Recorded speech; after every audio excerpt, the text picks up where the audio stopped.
Europe 1 Week-end. Florent Chatin. Bonjour Florian Philippot. Bonjour. Vous êtes le directeur stratégique de la campagne de Marine Le Pen. Où en est le compteur de signatures pour le Front National ? Il avance doucement. Là, on attend maintenant la décision du Conseil constitutionnel. Alors on va y qui aura lieu venir. mardi. Combien ? Alors, je sais pas, un peu plus de 415. Un peu plus de 415. Un peu plus, oui. Donc vous le disiez, sur l'anonymat des parrainages, la question de constitutionnalité a été soulevée par Marine Le Pen. Réponse mardi. Tout à fait. Vous êtes On optimiste ? attend. Eh bien, on verra. Vous pensez que ça peut solutionner véritablement et accélérer Ça solutionnerait bien sûr la situation et ça répondrait en plus à une exigence non seulement de Marine Le Pen mais de beaucoup de candidats et des maires eux-mêmes, puisque l'Association des maires de France a réclamé une réforme. Le système est à bout de souffle, on le sait, on l'a dit de nombreuses fois. Est-ce que l'hypothèse de ne pas pouvoir se présenter est réellement dans l'esprit de Marine Le Pen et du vôtre aujourd'hui ? Qu'est-ce qui se passerait si tel était le cas ?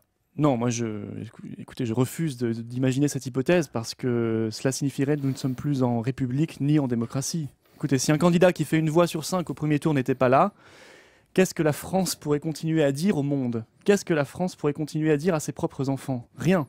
Elle aurait bafoué la démocratie.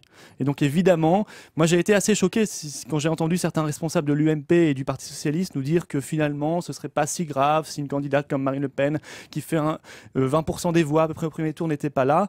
Eh bien moi ça m'a profondément choqué et je me dis qu'il y a une vraie défaillance démocratique dans la tête de nos élites. Bon, voilà, cette page va se tourner parce que visiblement, Voilà. vous n'avez pas l'air très inquiet ce matin. Le Front National recule un peu dans les sondages. Marine Le Pen perd quelques points. La montée en charge de la campagne de Nicolas Sarkozy a fait du mal à la candidature de Marine Le Pen. Oui, déjà, ça dépend des sondages. C'est pas forcément le cas partout. 6 instituts sur 7 quand même qui... Oui, bon, écoutez, on est entre 17 et 20%. On est surtout dans une phase, et c'est vrai que ça se reproduit à chaque élection présidentielle, généralement au mois de février, où il y a une très forte bipolarisation médiatique. Alors on essaie comme ça d'organiser un scénario, un duel au sommet entre l'UMP et le PS, qui en réalité partagent exactement le même projet. Donc c'est vraiment de la scénarisation médiatique, mais très vite les Français vont se lasser.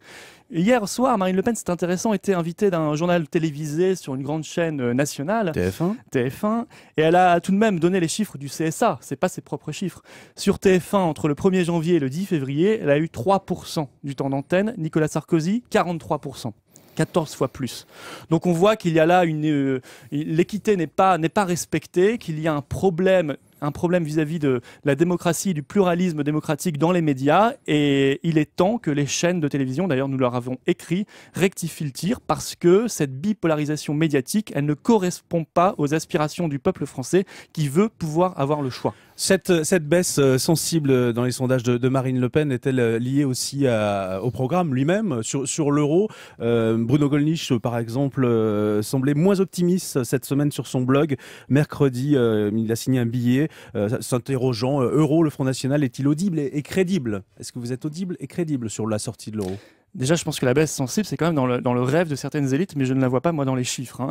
Encore une fois. Alors, autre chose, sur l'euro. Écoutez, moi, quand je vois ce qui se passe... Je reprends juste une seconde. Sur les chiffres, on est d'accord, sur les sondages, elle perd quelques points. Sur les lesquels, sur les six instituts de sondage. Le dernier OpinionWay est stable à 20%. D'autres, elle est stable. C'est le seul qui l'a. Non, le dernier, d'autres, elle est stable, elle passe de 17 à 18. Enfin, peu importe. En gros, elle est entre 17 et 20. Alors, peu importe. Sur le fond, sur la question de l'euro, écoutez, moi, j'appelle les Français tout de même à regarder ce qui se passe en Grèce.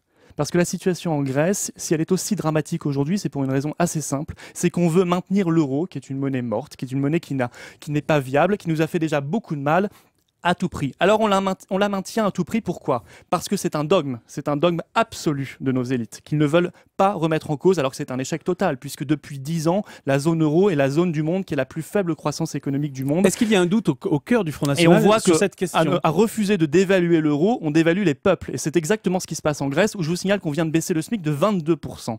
Eh bien en Grèce, ils réclament la fin de l'euro, mais il faut l'organiser, c'est ce que nous disons. Parce que si nous ne faisons rien, de toute façon l'euro va exploser, mais ça se fera dans la précipitation et le chaos. Ce sera le scénario UMPS, alors que nous, depuis des mois, nous disons qu'il faut préparer, anticiper les choses avec nos partenaires européens. Donc, Florian Philippot, est-ce qu'il y a doute. Le début d'un commission Aucun doute au Front National chez nous. sur la sortie de l'euro. Au contraire, quand on voit les désastres de cette monnaie unique, nous sommes renforcés dans l'idée qu'il faut changer les choses et très rapidement. La Cour constitutionnelle, on le disait mardi prochain, il y a une autre cour dont on a parlé cette semaine, c'est la Cour d'appel de Paris qui a confirmé la culpabilité de Jean-Marie Le Pen et l'a condamné à 3 mois d'emprisonnement avec sursis et 10 000 € d'amende pour contestation de crimes contre l'humanité concernant l'occupation allemande qu'il jugeait n'avoir pas été particulièrement inhumaine.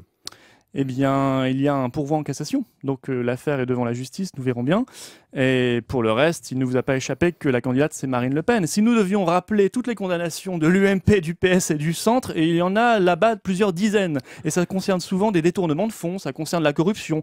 Mais c'est vrai que pour ces partis-là, on leur rappelle moins volontiers, moins souvent. Vous êtes au Front National depuis combien de temps, Florian Philippot? J'ai ma carte au Front National depuis le mois de septembre. Et je suis au bureau politique. Vous êtes au bureau politique. Vous êtes un nouveau, entre guillemets.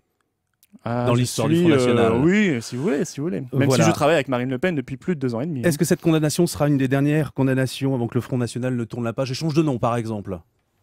Écoutez, la question du changement de nom n'est pas dans les tuyaux. Pour l'instant, nous sommes dans l'élection présidentielle. Donc, nous nous intéressons aux problèmes des Français. Vous voyez, le chômage, la dette, l'insécurité, l'immigration.